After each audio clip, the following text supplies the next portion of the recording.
నా పేరు వై జ్యోగేంద్ర. నేను స్పెషల్ ఎన్ఫోర్స్మెంట్ బ్యూరో ఇన్స్పెక్టర్ బనగానపల్లికి జనవరి 23వ తేదీ 2024లో ఛార్జ్ తీసుకున్నాను. నేను ఛార్జ్ తీసుకున్నప్పటి నుంచి కూడా యాక్చువల్గా అయితే మేము ఎలక్షన్లో ట్రాన్స్ఫర్లో భాగంగా చిత్తూరు నుంచి ఇక్కడికి రావడం జరిగింది. వచ్చిన తర్వాత ఎలక్షన్లో భాగంగా ఇక్కడ సారా నిర్వహణ, రైట్ షాపులు, తర్వాత ఇసుక వాటిపైన రైడ్స్ చేయడం జరిగింది.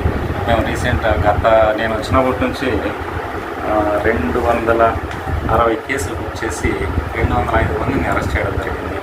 ముఖ్యంగా సారాలోనే దీంట్లో మన ఏరియాలో అవుకు మండలము, తర్వాత పులింగుండ్ల, బనగానపల్లి 3 మండలాలు కూడా సారా అఫెక్టెడ్ ఏరియాసే. వీటిలో మేము రైడ్స్ కండక్ట్ చేసి 205 మంది పైన అరెస్ట్ చేయడం జరిగింది. తర్వాత 60,000 లీటర్లు వాష్ డిస్ట్రాయ్ చేయడం జరిగింది.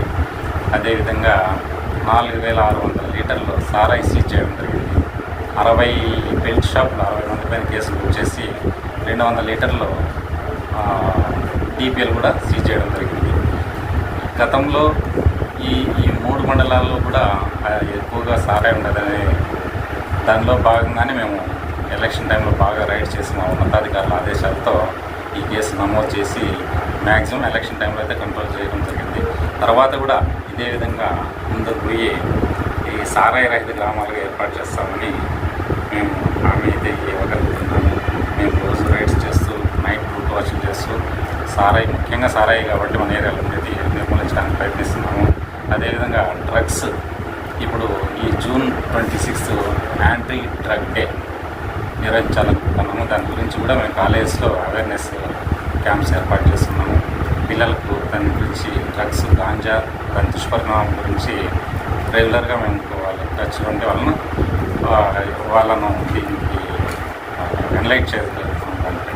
దానివల్ల వచ్చే దుష్పరిణామాలు అయితేనేమి, తర్వాత ఆర్థికంగా ఏ విధంగా చితికిపోతారనే విషయాలు వాళ్ళ దృష్టికి తీసుకెళ్ళి వాళ్ళను సన్మార్గంలో నడపడానికి మాకు కొంత కృషి చేస్తున్నాము. Okay, thank you sir. ఇక్కడ మధ్యలో గ్రామాలలో బెల్ట్ షాపులు అనేటివి ఏర్పాటు అయినట్టున్నాయి. వాటిపైన మీరు తీసుకునే చర్య ఎలా? వాస్తవంగా అయితే రీసెంట్గా ఎలక్షన్ ముందు అయితే మాకు బెల్ట్ షాపుల పైన బాగా దాడులు చేయాలని చెప్పారు. అప్పటి నుంచి కూడా మేము ఇప్పటివరకు 67 కేసులు బెల్ట్ షాపులు నమోదు చేసి అందరిపైన కూడా కేసులు బుక్ చేయడం జరిగింది. ఇంకా కూడా భవిష్యత్తులో కూడా బెల్ట్ షాపులు లేకుండా ఖచ్చితంగా చేస్తాం. దాదాపు అంటే 250 బెల్ట్ షాపులు ఉన్నాయంటున్నారు సార్, అది వాస్తవమే సార్? 250 అనేది అయితే మనము ఇప్పుడు బెల్ట్ షాప్ అనేది మనం ఖచ్చితంగా డిఫైన్ చేయలేము అనమాట. ఎట్లా అంటే ఇప్పుడు ఇప్పుడు షాప్స్ అంతా గవర్నమెంట్ హ్యాండ్ ఓవర్లోనే ఉన్నాయి. అక్కడ వాళ్ళైతే బల్క్గా ఇవ్వరు, 2-3 తెచ్చుకొని అన్ని బల్క్గా వచ్చేసుకునేసి వాళ్ళు కొద్దిమంది అమ్ముకుంటూ ఉంటారు. కానీ మేమే 67 కేసులు బుక్ చేసినాము.